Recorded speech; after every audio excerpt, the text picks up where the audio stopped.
Hey there, everybody. This is the inaugural episode of the AM Sports Live Show. I am Andrew Goldstein. You may recognize me from the NFL Goal Line Live football show that I do with Nick Rice. And along with me today is my co-host, Matt Markau, new to the national sports family. Matt, how's it going? Excited to be here. Although, I don't want to just limit this to sports, though. Oh, of course not. Of course not. We want to talk about a broad range of topics. We've got a great show coming up for you. We've got some basketball, some sports, and obviously, we're going to be talking about Sharknado.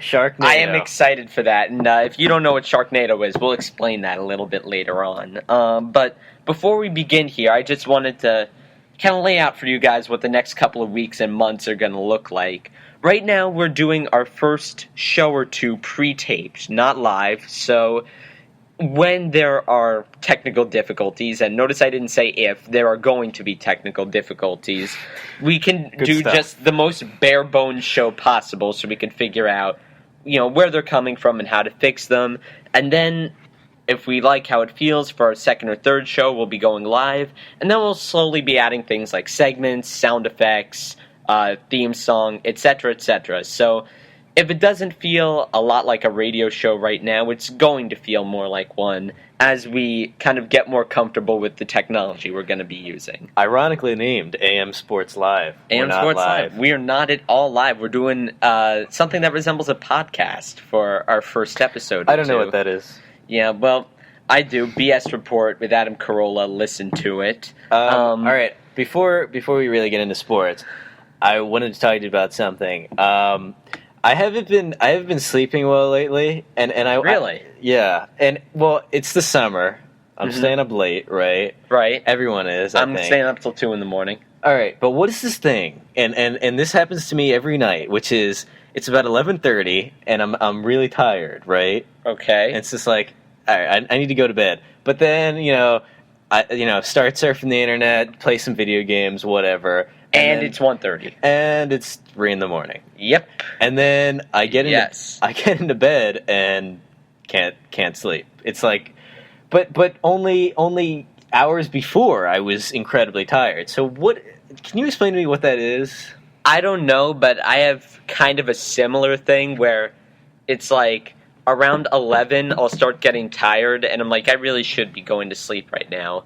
But it feels like a waste since it's like I got nothing to do tomorrow and I've got video games burning a hole in my 360. I need to be doing something. It's the summer. You're supposed to stay up till 2. So yeah. I end up staying up till 2, sleeping to 10:30 or 11, which if anybody knows me in the least knows that's not how I usually operate during the school year. I usually get up at an insanely early time, which annoys Markau. Oh, God. Well, also, the other thing is about that is that when you get up late, that kind of like throws you off. You know what I mean? Like, yeah. Like I'll roll out of bed around noontime, which means by the time it's time to go to bed, usually, I've only been awake for. So you either have to have a really, really long day or just a really short day to just kind of reset yourself. Yeah. Well, it's just weird. The whole concept of sleep is just weird to me. I don't know. Especially to me, since I get like 4 or 5 hours a night during the school year. Yeah. Well, I usually go down at 10:30 and ideally get up at 3:30. And Markau is, for some reason, this just pisses Markau off. Well, another thing is, for breakfast, you're gonna have like a 5-course meal. Hey, that's an exaggeration. I don't like. Okay, for my listeners, for our listeners, this is one thing that you're gonna find when we're doing the show is that you're gonna find out details about us that you probably don't want to know. You don't ever want to know. No, and not at all. And in the sense that they're completely irrelevant. And one of them is I don't like breakfast food. I really don't. Listen, in the morning when I wake up, I can barely choke down some CT Crunch and a glass of orange juice. Steak sandwich. And you're going full. Whatever was left over from dinner last night. Like I'll take it. A full plate of pasta, some gabagool maybe, some a 5-course Italian meal. Hey, and it's that's an exaggeration. Like 3 courses max. Right. Well, I'm sorry. 5 courses only is brunch for you. But right. Yes, it's just like I can barely choke down some cereal and maybe some Pop-Tarts or something, and you're going in with the A1 steak sauce and the I don't know. By the way, if any A1 steak sauce reps are out there listening to this show and you want to sponsor us, go ahead, toss a couple of bucks our way.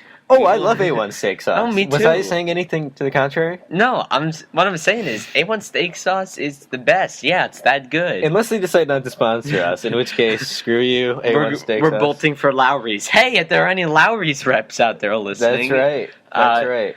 Yeah, but so there's that. But yeah, your whole sleep schedule during the summer just gets screwed up. And it ends in like one day during August when... I don't know if this happens to you, but this happens to me all the time. It's like 2 weeks before school starts. It's like 2 months of this screwed up sleep schedule where you're going to bed at 2 and getting up at 10, where you just get sick.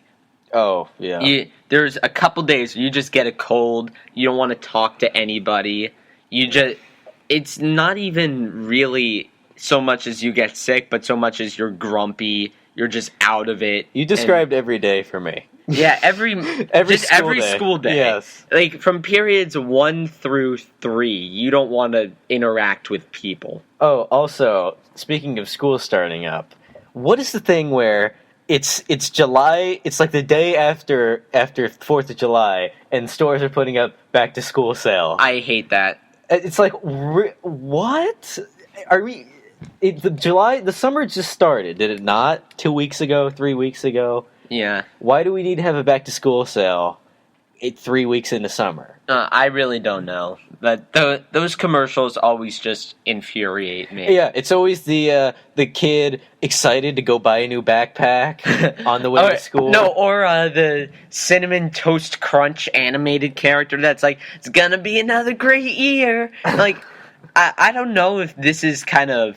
My experience was kind of disproportional to other kids' experiences, but I've never felt that way when I go to shop for a backpack or a new pencil case or something. Yeah, my thought is, another year of school? God. Yeah. Well, yeah, for the first couple of months, it's bearable. Then after winter break, it's like, all right, I want to leave now. Well, the commercial is always like, besides the kid being super excited, it's always like...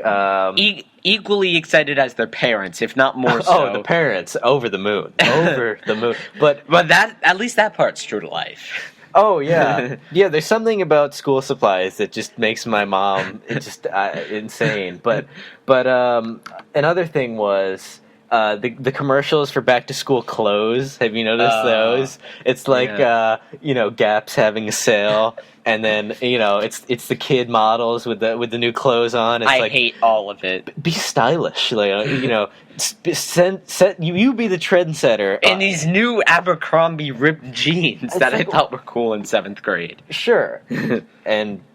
now. And 8th grade and a little bit of freshman year. I stopped wearing them halfway through freshman year after my good friend Matt just taunted me out of wearing them. All right, but who are the people that buy clothes for back to school based on like the back to school sale commercials that they see? Parents. Yeah, just I parents, guess it's that's for all. Parents. I guess, yeah. This is what... But, see, we're complaining about the summer, but the reality is... When we go to work, we're gonna be begging for the chance to mess up our sleep schedules. You know what I mean? Exactly. Like when you're working, I presume unless you're at a very good, very generous job, if you're on vacation, you are actually on a vacation that you take once or twice per year for a week or two. There are no months where you just get to decide, screw it, I'll stay up till 2 today, and I'll get up at 11 tomorrow. I got nothing going on. There are no days like that. Unless you're Don Draper. Oh, there you go. Mad Men reference. Had to get at least one in this episode. Yesterday, I was at the movie theater. Okay. You're home away from home. Oh. It might as well be your home at this point. You might as well just, move your sleeping bag in there. I love going to the movies, but... I saw... Oh, by the way, listeners, this is one thing that you'll learn about Markau over the course of this show. He's our resident movie and TV man. Sure. Well, it sure isn't going to be you whose pop culture expertise was so bad that you once asked a friend of ours if the Beatles were still touring. First of all, that was in 5th grade. Well, and secondly, I confused them with the Rolling Stones a lot. Seems like just yesterday. And Ray consistently claims it was much later, but it was 5th grade. Okay, I can see you confusing them with the Rolling Stones. All right, you know what? We're not even going to go into this. All right. The fact is, your pop culture, the spectrum of your pop culture knowledge is that of a newborn child. No, not necessarily. Out of 10, I would say it's like a 3 or a 4. Well, because I've seen some things and I've listened to some things. Sure. Well, anyway, I was at the movies and I saw.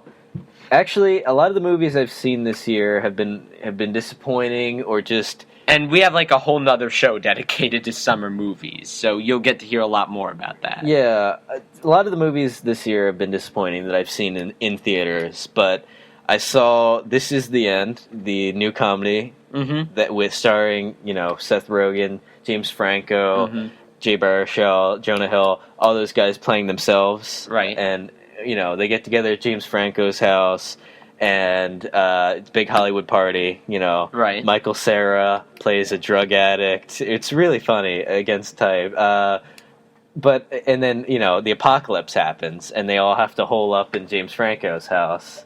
And it was really funny. Funniest movie I've seen all year, and actually the best movie. Funnier than The Hangover Part 3? The Hangover Part 3. If we have a whole nother radio show dedicated to how bad that was. I can't even express the quality. You know what? I know they worked hard on The Hangover 3. Wait, never mind. No work at all went into The Hangover 3. All right. It's a cash grab. Yeah. It's like, okay, we had this successful franchise. We don't need to produce a good movie. We know this is the last one, so, let's just grab the cash one last time.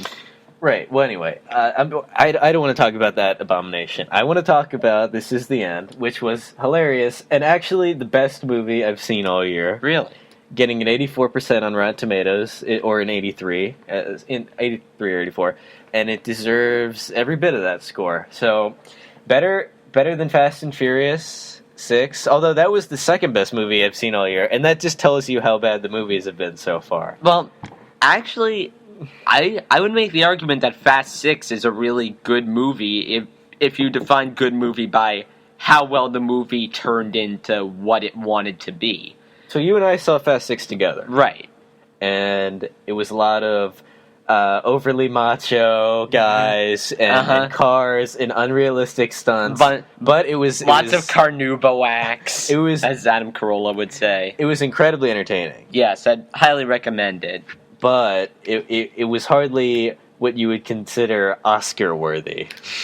You know what I mean? It didn't even have Oscar scene. Like, I kept waiting for the part where Dom Toretto, played by Vin Diesel, was going to make a speech about family, and it never happened. There wasn't even anyone named Oscar in the movie. That's how un-Oscar-worthy it was. There we go. Listen, there's going to be a fair amount of bad jokes. Mostly from Markau, but you'll get some from me. But...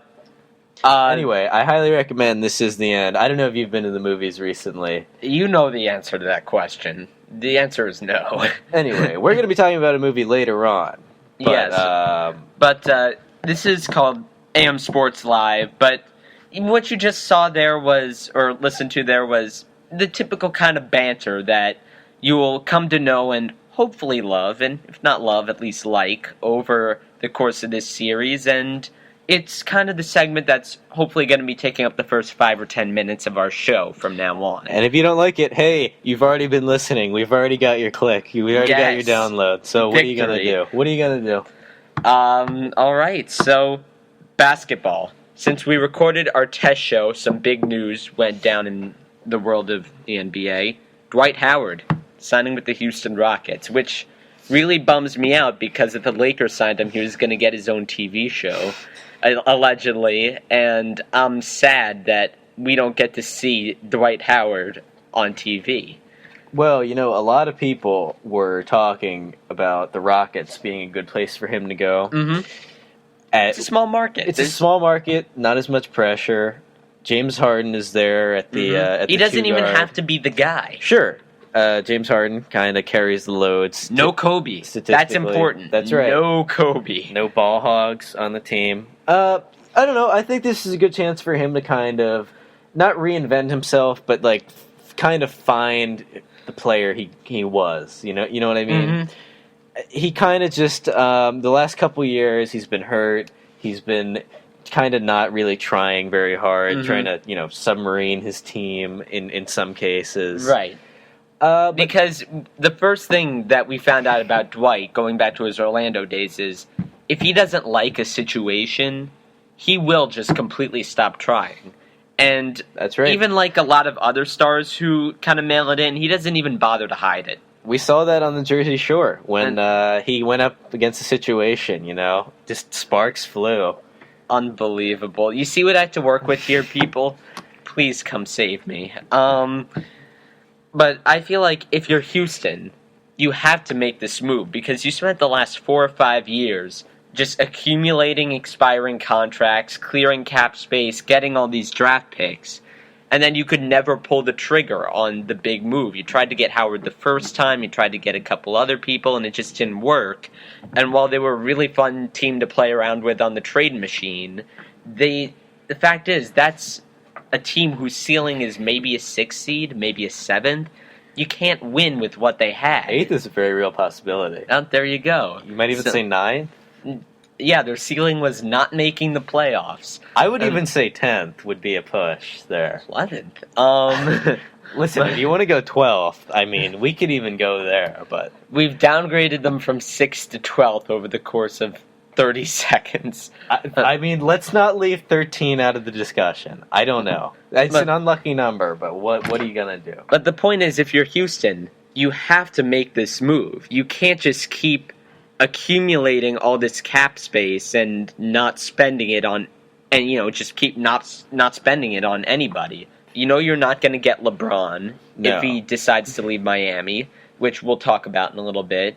You know that you're not really a prime destination for free agents. Who's LeBron, by the way? Oh, shut it. I actually don't know who that is. Wait, are we talking about football right now?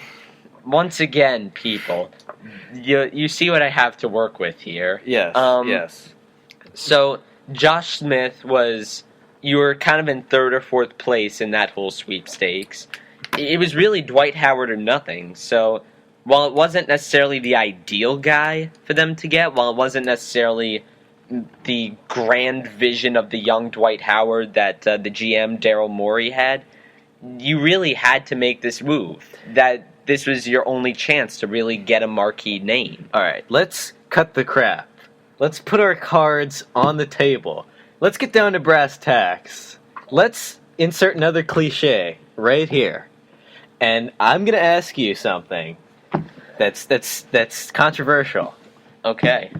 Will the Rockets make the playoffs next year? Really? That was so controversial that it required all that build-up. 4 cliches by my count. 4 cliches, my God. That's right. I wonder what it's going to come to once we start doing shows around the Super Bowl or something. That's going to be 8 or 9 cliches in a row, and I'm just going to be banging my head on the desk for each one. That sounded dirty. But anyway, continue. Get that drop. I want to... No. This is what the real question is. The Rockets, they're a playoff team, probably. Mm-hmm. Are they good enough to win the West? Probably not. And that's the whole thing. The point, when you're acquiring Dwight Howard, that means you're really going all in, right? Yeah. Sticking with the poker theme here. Mm-hmm. By the way, poker player, you surprised me. Oh, yeah. We actually do have to talk about We held a poker tournament at your house, and you lasted very long up until the final round. Up until the final 2. And you did well, which is surprising because the last tournament that we held previously... Yeah, I used the first one out. You embarrassed yourself. I'm putting it as nicely as possible. Well, look, when there's money on the table, we didn't bet any money last time. Sure. I was just kind of playing the patsy there. When there's money on the table, I kind of bear down. Oh, I see. So you were kind of hustling us a little bit. Yeah, there. A little bit. The but hustler. then I ran into our friend Riley, who is unhustleable, if that's a word, which it probably isn't. We don't mention names of other people on this show. But anyway. We may or may not have him as a guest one of these times. And by the way, that's another thing we're looking to add. If not in the next couple of weeks, and definitely in the next couple of months, having guests on. But the thing is, in terms of you want to go, if you're going for Dwight Howard, that means you're going for a championship, right? Right. He's a premier player, a guy that you would think would get you a title if he had the right pieces around him, and the Rockets think they have the right pieces around him. The problem is the West is so tough. Mm-hmm. Are they ever going to come out of it with Memphis and Oklahoma City with Westbrook healthy next year? San Antonio somehow continuing to get in the playoffs. Sure, the Warriors look like they took a big step forward. Mm-hmm. You know, there's a lot of teams. I mean, the East, if they were in the East, it would be them and Miami in the conference championship, and who knows? But those would be the two teams. They would beat Chicago. They would beat probably Brooklyn. Then maybe. I feel like Chicago with Derrick Rose coming back could definitely give them a challenge. But I'm saying the West is so difficult. Even with the Dwight Howard thing, are they equipped to make a run at it? I don't know. And I feel like even if they're not equipped to make a run at it, and even if they're not better than the other teams in the West, they essentially had to do this. They were just gearing their whole team for years around bringing Dwight Howard or some other marquee star there. This was their best chance, and if their inability to attract stars in the previous years have been any indication, their only chance to really get a big player. So regardless of what kind of chance it gave them, they had to do it. Their two options this offseason were either A, probably landing Dwight, and kind of spinning the roulette wheel with him. You could get a C- performance, you could get a D performance, or you could get an A and have him be back to where he was. Or you could be in third or fourth place for Josh Smith, and if you get him, get a guaranteed B+. Yeah, I don't think Josh Smith is going to really elevate. He's not transforming the Pistons. Yeah, he's not going to. You know what? If Josh Smith is your second best player, depending on who your best is, you can go deep into the playoffs. If Josh Smith is your best player, that's probably a first-round exit. Well, listen, Brian Scalabrine, your second best player. Your best player is LeBron. You're still going to go deep in the playoffs, probably. I actually disagree with that. All right, well, maybe Scalabrine was a bit of an exaggeration, but let's look at the LeBron Cavs team. Yeah, but, I'm saying LeBron's on just a higher plane than everybody else. That's right. So if you downgraded that from, let's say, who's the Pistons' second best player? Brandon Knight? I don't know. Rodney Stuckey, maybe? Yeah, so right now it's Josh Smith and Brandon Knight, which is probably a first-round exit. If you elevated that to, Kevin Durant and Brandon Knight, that's still probably a second-round exit, like we saw from Oklahoma City this past year.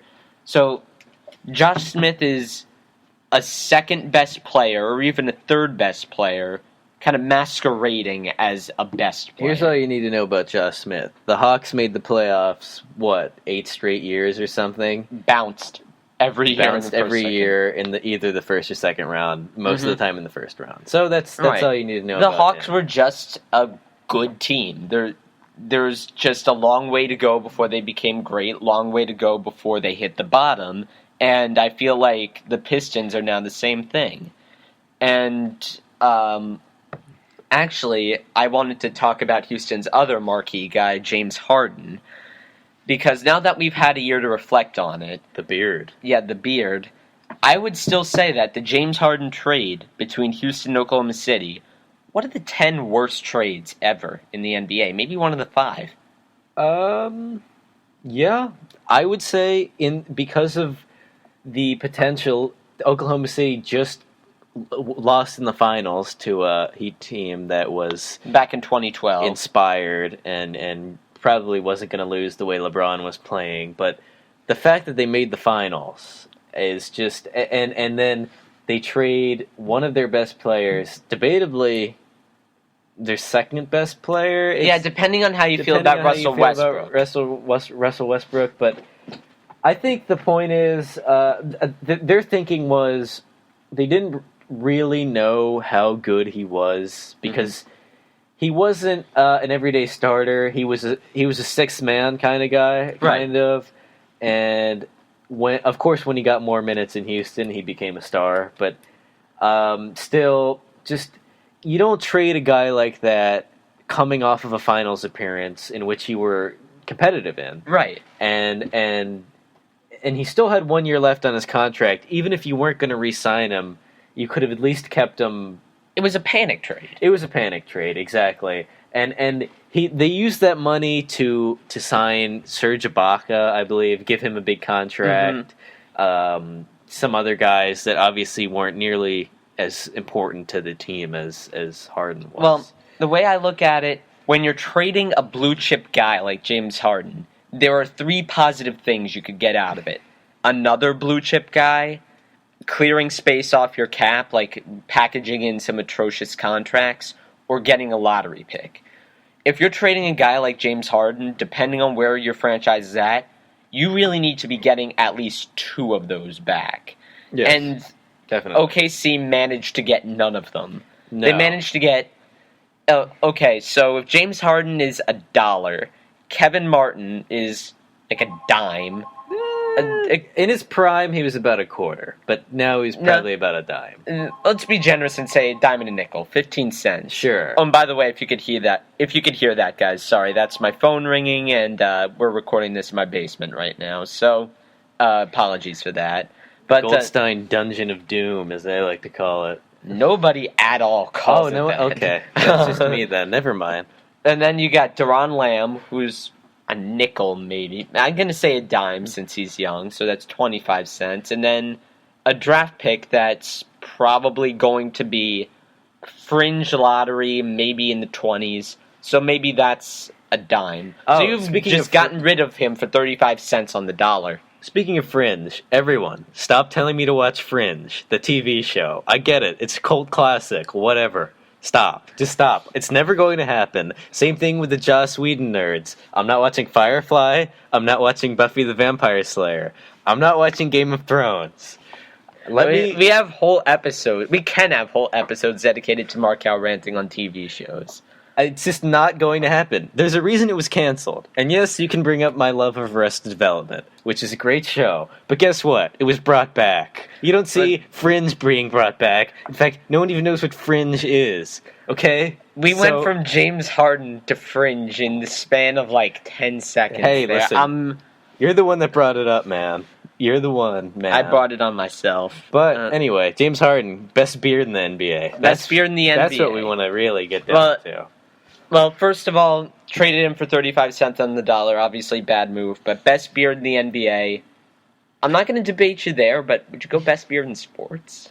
It's him or Brian Wilson. Well, listen, there's a lot of hockey players that I really don't know or care about. Who have awesome facial hair. That have, I'm sure, great facial hair. Oh, the Brett Kiesel beard is defensive end Steelers, where you just had, like, a full Viking beard going on. Yeah, so, ironically on the Steelers and not the Vikings. I would actually... I'm telling you, if Chris Kiesel got traded to the Vikings, the NFL memes would just explode. I love the people that use the word ironically in a situation that's not ironic. And I'm guilty of it all the time. But it's like, does anyone... Matt Markau, ladies and gentlemen. Does anyone actually know what the word irony means? Probably not. No. We're all unclear on the definition, so we all use, like... Ironically, you're taking a swig of water right now on a radio show. It's like, what? That doesn't apply. But anyway. Once again, people, please save me from this co-host that I've selected for myself. Well, listen, James Harden, one of the worst trades in history. Obviously. Is you're just giving away franchise guy for nothing. It's like you pointed out, even if there's no way to resolve his contract demands, and with the contracts they gave Durant and Westbrook, there was no way they were going to pay Harden what he was worth. There's no way he could afford it. But even if they couldn't swing that, just get a contract year out of him. That's right. And then try to figure it out, because even if you can't afford to pay him what he's worth, there's no way he leaves Oklahoma City in a season after you win the championship. And think about this year, Russell Westbrook gets hurt in the playoffs, leaving Kevin Durant to kind of carry the load. And he did as much as he could. It's just that, if Serge Ibaka is your second best player... Second best offensive option, because... Offensive option. Yeah, Serge Ibaka, nobody's discrediting his work on the boards or on defense. Certainly very good in that capacity, but it really only works there because Durant and Westbrook are attacking the paint. Westbrook's attacking the paint. So Durant's more of an outside guy. If he's the guy after Durant that you're going to be counting on to carry the load offensively, it's just it wasn't going to work. But if Harden was there, they may have been more competitive and may have even. I don't know if they would have won the series, but they would have at least put up more of a fight than they did, I would say. And then there's this. Westbrook and Harden are guys who like to take it into the paint, really get in close shots, get close jumpers. Durant really enjoys setting them up. So without them there against Memphis, Durant suddenly had to turn into Kobe a little and take 30-some shots a game, because that's the only way his team was going to win. And you just can't play winning basketball if that's what you're going to do. So not having Harden there really made Durant turn into something that he's not. Also, I think I read somewhere that Durant was interviewed about the trade, and he was saying stuff like, these guys had a lot of years to kind of develop relationships and stuff, and it was like a real team, almost like a family atmosphere in OKC. Mm-hmm. But once Harden got traded, it kind of just everything kind of changed, is what he said. Like, it kind of went from being like just family, and fun and like a game, to more of like a business, like, Same thing happened with the Celtics after the first round of Ray Allen rumors back in 2009 and 2010, because that 2008 Celtics team was all about, Ubuntu, that Doc Rivers slogan, like togetherness, family, and all of that. And that's kind of the culture Kevin Garnett brought there when he came in. But once they started shopping Ray Allen around, suddenly Ray starts having doubts about whether the Celtics still want him. Garnett and Pierce start getting involved in trade rumors. If you have a big three, once you start shopping that first guy, you can't really ever go back from that. By the way, you might have just been the first white person ever to say the word Ubuntu. Well, that was their slogan. That was it. Uh-huh. Yeah. Uh-huh. Okay. But anyway, the problem is with breaking up, it's not just, again, it's the family culture and it's the chemistry of the team, where if anybody's played NBA 2K12, there's a setting on franchise mode, or a feature that involves team chemistry, where if your chemistry's bad, your players perform not as well. It's the same thing in real life, I'm sure, although video games essentially are real life, which is... No, they're not. It's just in the summer when you're up in 1:30 in the morning, they seem that way, but... Oh, okay. I'm just, super out of it at 1:30. But... the chemistry part of it, it's you got to have guys on your team that you want to play with. Right. And we can look to the Lakers this year. The chemistry there was, not exactly Walter White level. So it's essentially Kobe yelling at Dwight Howard wishing he were anywhere else but Los Angeles, Steve Nash just kind of standing there awkwardly looking at all of this. Actually, I guarantee this happened a million times, where Dwight Howard was just kind of doing something not related to basketball, like he was just kind of goofing around. Kobe started yelling at him, and then Steve Nash is standing like 15 feet away, just saying, "Don't pay attention to me. No. I'm just looking at all this." I feel bad for him, though, because... He deserved to be on a winning team. He deserved to be on a winning team, and he just never did, and... He had it there with Phoenix for a little while, but their ownership and their how that team was run was just they had a couple bad breaks. They had a really bad break that one year when bench clearing brawl against the Spurs and everybody got suspended. That was probably their year. But what are you gonna do? I feel bad because he's like the ultimate team player, Yeah, the ultimate point guard. But his career, he's not going to win anything in LA. It looks like so. I don't know, unless he goes to the Clippers, in which case. Well, but how would that work with Paul and Steve Nash? I don't know. I'd jump on that bandwagon though. I would too, because you have. If you put one of them in at shooting guard, and I know this could never ever work, so. Any basketball fans listening will not mistake me for an idiot just for coming up with this hypothetical. If you plug in Steve Nash at shooting guard and Chris Paul at point guard, you could just have people throwing alley-oops up every at the rate of 4 or 5 per game.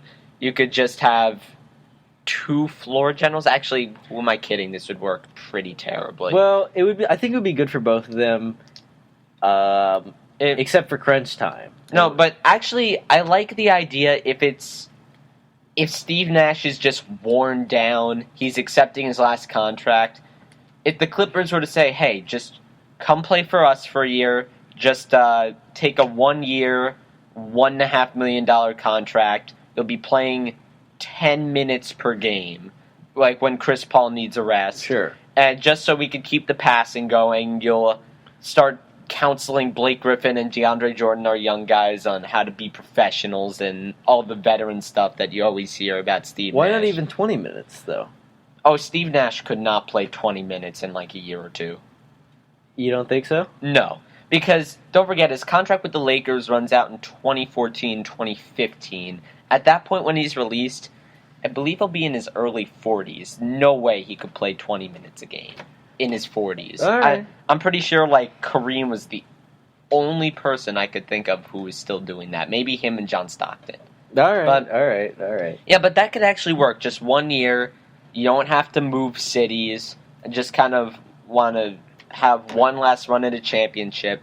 You'll just be relieving Chris Paul for 10 minutes a night. You don't need to play defense constantly Steve Nash had it exposed over and over and over again in LA. You have DeAndre Jordan behind you. That's not gonna happen this time.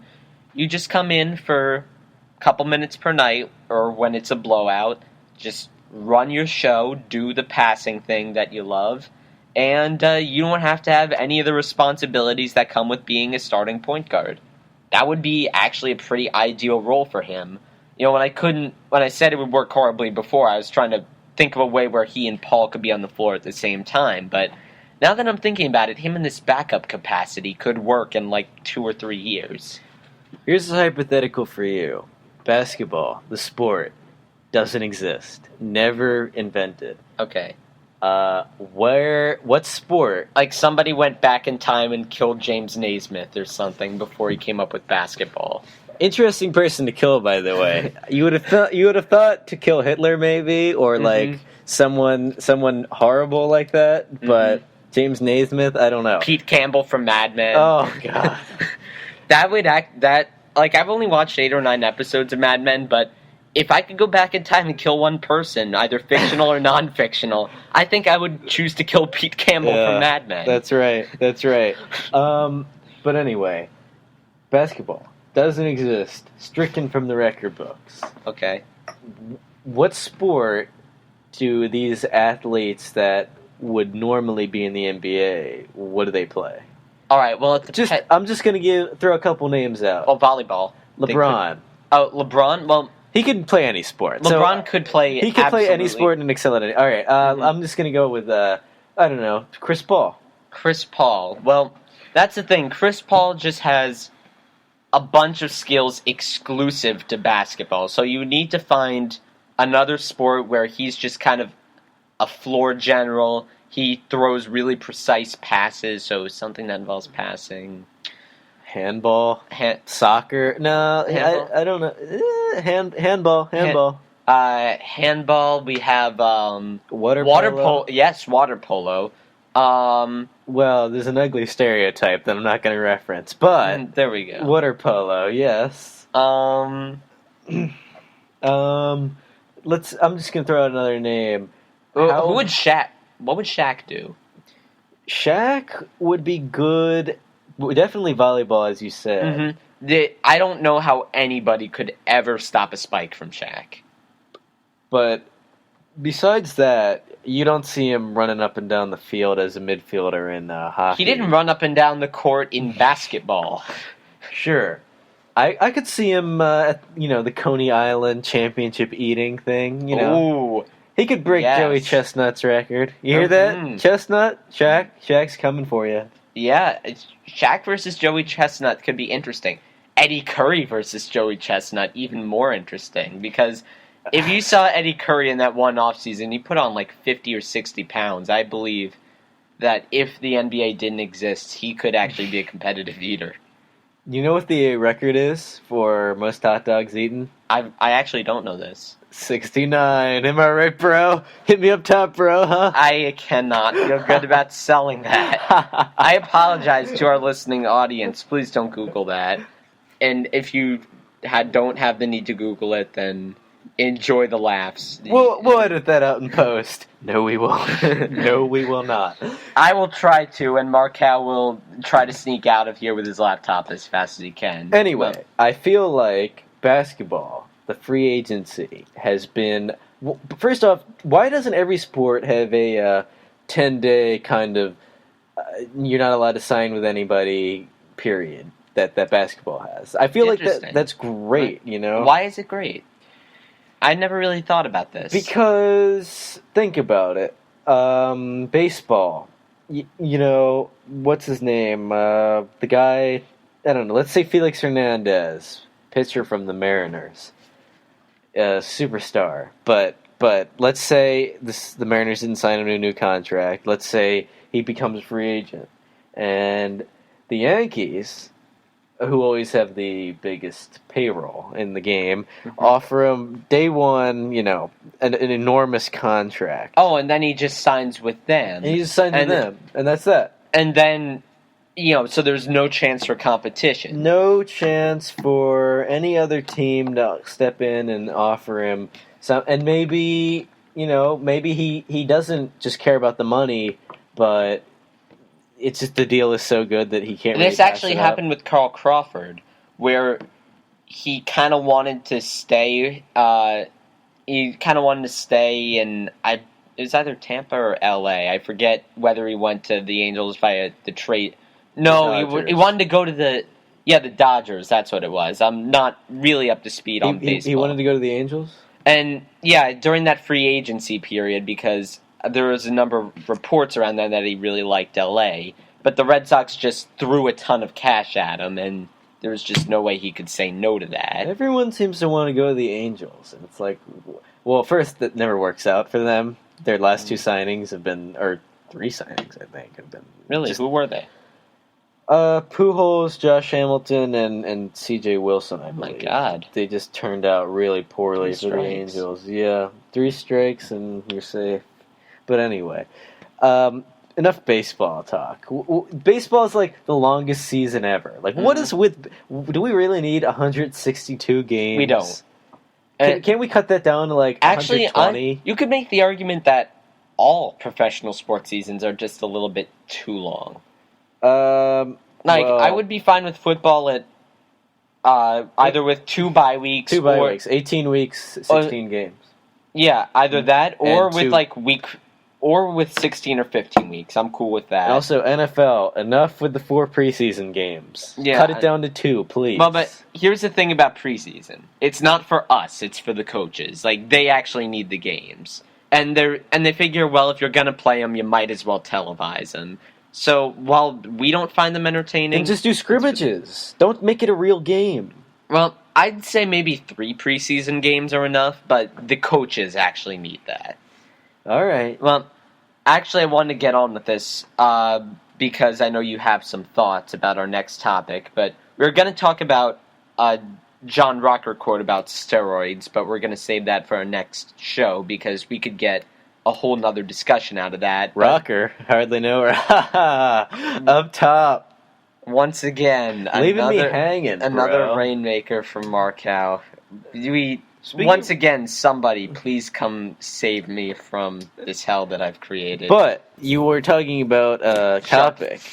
I actually, before we ended the show, I wanted to talk about Sharknado. I have to explain this to anybody who hasn't watched this yet. So essentially, last night, the Sci-Fi Channel premiered their a made-for-TV movie called Sharknado. If you've never seen the Sci-Fi Channel, consider yourself lucky. Yes, I will agree with you on that front. Sci-Fi Channel. If you don't know what we're talking about, you're not a nerd. You're a normal person. But yes. Yeah, and I only watched it because, well, it's the summer. If this were the school year and I actually had obligations, I would be like, wait, what's Sharknado? And honestly, how could you pass up watching something with the title of Sharknado? Well, I mean, that's hold on, like a tractor beam, you know? Before you get to the title, we have to get to the plot, because that is even better. Okay, so the premise of Sharknado. Global warming causes a superstorm to hit Los Angeles. A series of F5 tornadoes picks up sharks out of the water and drops them in the middle of Los Angeles, where they proceed to attack people. And then people must use whatever weapons they have to defend themselves from the sharks. I know people at home have to ask the question, wouldn't that make Los Angeles better? but actually it makes it worse. I know, it's a movie, it's unrealistic. You know how it is. I'm sorry, everybody on this station that's from Los Angeles. Please allow us to continue our show. Well, Santa Monica's not really Los Angeles. That's true, but okay. Where does this rank in your hierarchy of awful movie premises? Is it in the bottom 10? Bottom 5? Well, hold on now. You're going to need to explain something to me. When the tornado picks up the shark from the F5 tornado, that I'm guessing that's the highest category. Mm-hmm. Yeah. When it picks up the shark and dumps it in the middle of LA. Sharks, multiple. Sharks, multiple. so Jaws on land, essentially, is what it is. Do these sharks grow feet, legs? That's the thing. I don't even know. How is it possible that they... Here's the thing. I only half watched it because I was playing a game on my laptop and just kind of looking up every now and again. I don't actually remember whether LA was flooded, so they're swimming through LA, or whether they're flopping around and attacking people. I actually don't know this. All right, we're gonna have to figure that out. Well, but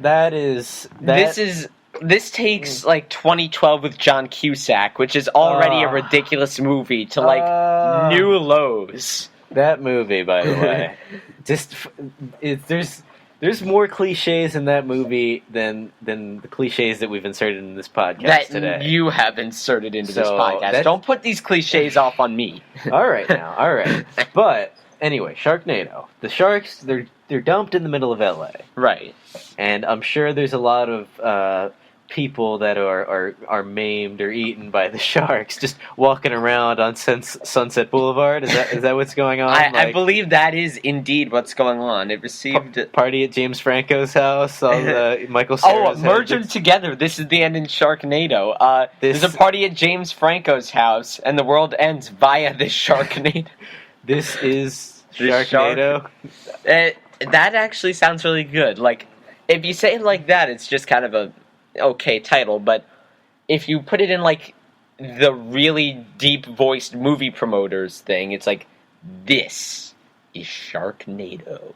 Mm-hmm. That could work. I don't know if you have the voice for that. I'm gonna be honest. I don't, but once we run that voice through the voice editor, if I ever figure out how to use it, that one might become a little more viable. But so the sharks. So it's just, I'm sure there's a lot of celebrity cameos. I'm sure the stars were lining up to appear in this Oscar bait. They were not, but a lot of celebs were actually tweeting about this. Really? Let's see. NBC political guru Chuck Todd wrote, "I follow about 1,000 people on Twitter, and every one of them is tweeting about Sharknado. This has become a cultural phenomenon here." Let's see. I'm actually just searching the internet right now trying to find out the details of Sharknado, since, as you can probably tell, I wasn't riveted.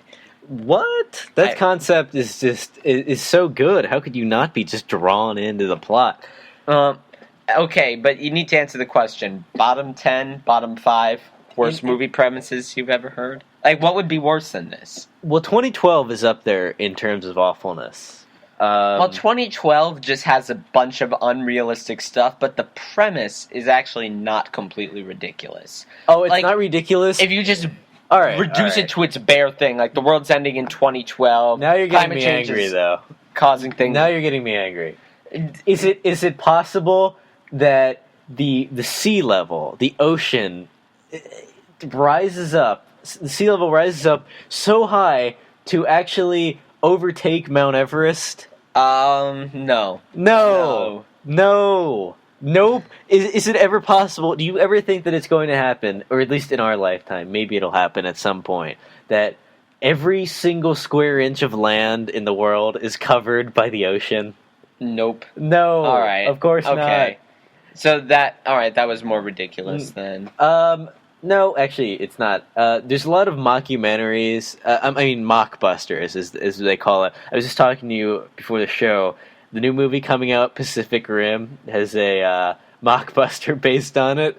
Atlantic Rim. Wait, they actually made like an Atlantic Rim ripoff? That's right. It's like the whole snakes on a plane, snakes on a train thing. That's right. I love those, actually. I have not seen that. There was a Transformers one that was like transmodifiers or something. It was like just a synonym for Transformers. It was great. These things are great, but I mean, in terms of disaster movies, I'm trying to think. 2012 is awful. This Sharknado. Have you ever seen Deep Impact? Deep Impact. I don't go on inappropriate sites, so I wouldn't really know. Deep Impact's the one where the meteor's coming to hit Earth, and is that Armageddon? Dates. Is that the one with Bruce Willis? No, it's a ripoff of Armageddon. Though, well, Armageddon in itself was awful. Again, Michael Bay directed most of these movies, so yes. And if life were directed by Michael Bay, and I would just open up my fridge to make myself a sandwich, and the contents would just explode out at me. That's right. 2012 Armageddon, that has to be up there. Stuff like that. Did you find out anything about the sharks on land thing? Okay. Piranha. That movie was awful. I remember seeing that. That's the one. Yeah, okay. I saw it on Netflix, but it was awful. One celebrity I don't know, or then not a celebrity, tweeted, "How did these people not notice the 4,000-foot waves coming to crash on them?" And I assume that's... With a movie this ridiculous, 4,000 isn't a dramatization. Like somebody in the movie said, this will generate 4,000-foot waves. Well, again, it comes back to the LA thing. You know how they are over there. Yeah, well, okay. So, sports talk show host in Omaha tweeted all the ways that they proceeded to kill these sharks. Lay it on me. Here they are. Shotgun, revolver, chainsaw, knife, big stick, like you just fashion a stick and just hit them with it, bomb, car, running over them with your car, fire, pickaxe, sudden stop, like whatever that means. So there you go. If you're ever confronted with a Sharknado, use any one of the following tactics. What was a guitar not available to bash over the head of maybe a steel chair? Turn this into a WWE wrestling match. No, have one of them in the wrestling ring and jump from the top rope. Yeah, like what wasn't used? That the list is actually shorter of what wasn't used. But boy. But yeah, that pretty much covers worst disaster movies. Yeah. Oh, this gives me a great idea for a segment. Actually, sure. Let me pitch this to you. I feel like sometimes you have, how you ask some people, oh, well, what's your top 5 favorite movies, top 5 favorite books, blah, blah, blah, blah. I'm actually going to stop doing that, though, because it's just too hard. Even for myself, I really can't name 5 movies. what if my idea for a segment is to ask you your bottom 5, because I usually find that you enjoy more coming up with the things that you like the least among movies, songs, things like that, than you do coming up with the things that you like. So this could be one of our first very loose bottom 5 segments. Worst 5 disaster movies. Okay. Obviously Sharknado's up there. Piranhas. Piranha actually was unintentionally funny. So I'm gonna actually 2012. All these movies. Actually, 2012 wasn't unintentionally funny. It was just awful. No, but it was just it was just unwatchable. But that's the thing. Unintentionally funny only gets you points if you're like Fast 6 and you're trying to be unintentionally. You're trying to be funny without making it seem like Nick Cage movies. Okay, we'll grant some leniency. Yeah, we can't. We got to give credit to the one true God there. Yeah, if something's like consistently time and time again unintentionally funny, but you could tell that the creators of Piranha were trying to create an actual disaster/horror movie. The creators of 2012 were trying to create an actual disaster movie that made you feel things. That actually made a lot of money too, which gets me angry because it's like, who are the people that went to see that? It's just so cheap because it's like it's so obviously cashing in on the Mayan calendars thing. Well, somebody had to do it. But who are the people that actually thought that?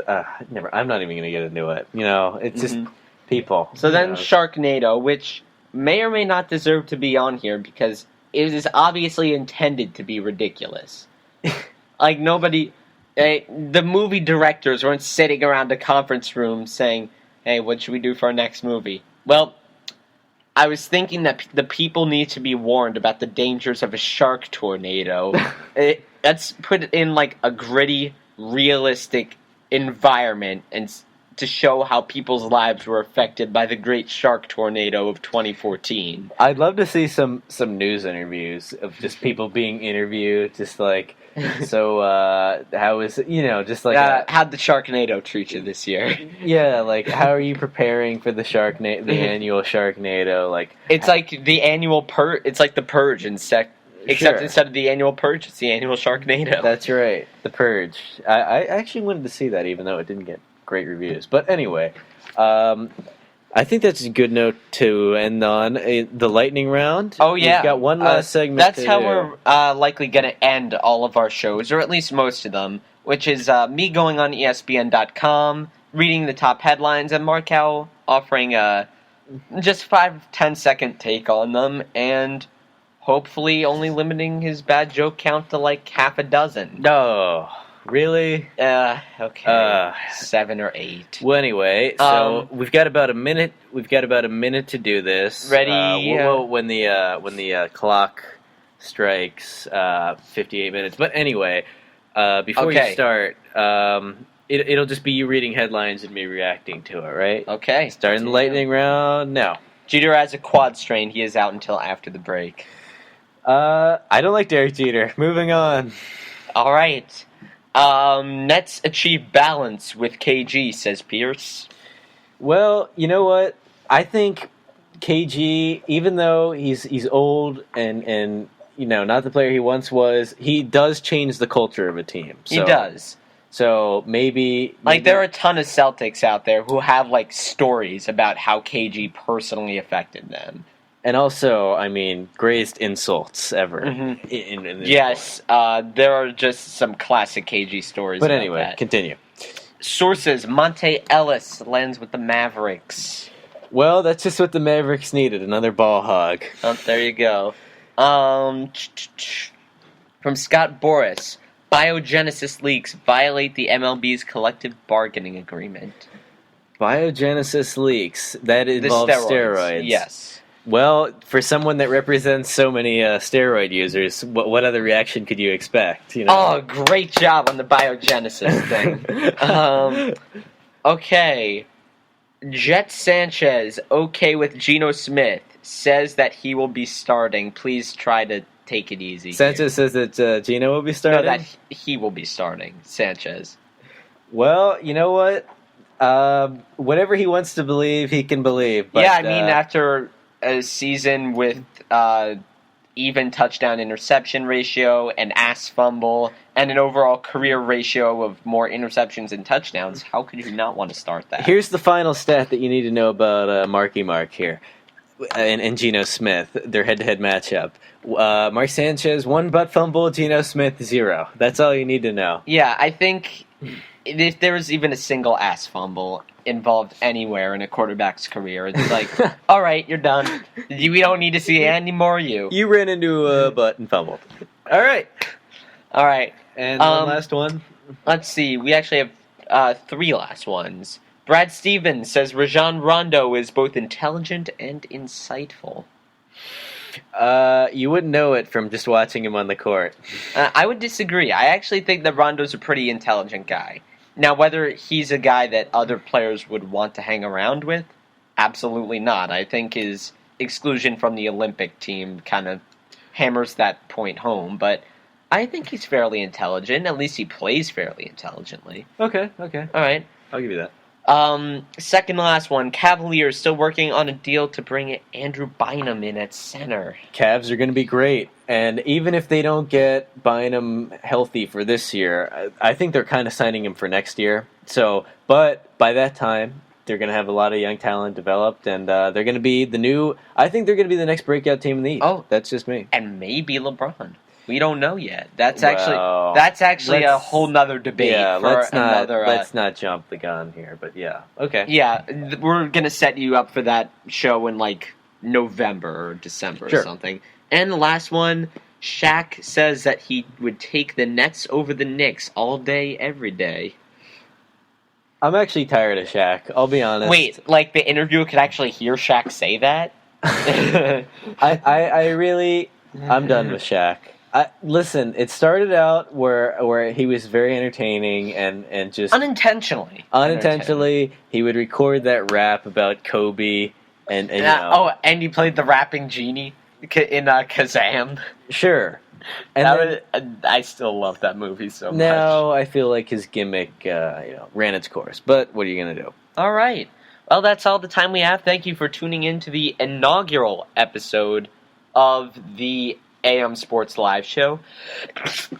Damn it. I was this close to completing the show without sneezing. And tell your friends about the show. Not about the sneeze, though. That's not... Leave that out. I mean, what would she even tell the friends about the sneeze? Oh, hey, one of the co-hosts sneezed. You should listen to that show now. Well, there's some people that enjoy hearing the sound of pasty white kids sneezing. I don't know. And if you're that kind of person, you're really weird. We don't even want you listening to our show. Yes. Well, anyway, until next time. Until next time, be sure to follow us on Spreaker.com/National Sports Show. We'll be coming out with Twitter, Facebook, and all the rest of it sometime in the next couple of months. Like we said, we're slowly adding things onto the show. We'd be definitely willing to take email questions, comments. We're going to be adding in callers soon once we go live. We're going to be setting up an email account soon. So just hang tight for that. That'll be in the next couple of weeks. And, that's it. We hope to be able to do the show every Tuesday and Friday. And once we get our time live, we hope to be doing it around maybe 7 or 7:30 once we master the whole Skype to Spreaker connection. All right. But let me finish it up with my patented catchphrase. You're looking great, radio audience. That's my catchphrase. All right. Well, anyways, thank you very much for listening. We hope to be able to bring you more content in the future, even as soon as next Tuesday. And we're signing off. For my partner, Matt Markau, this is Andrew Goldstein with the inaugural episode of AM Sports Live.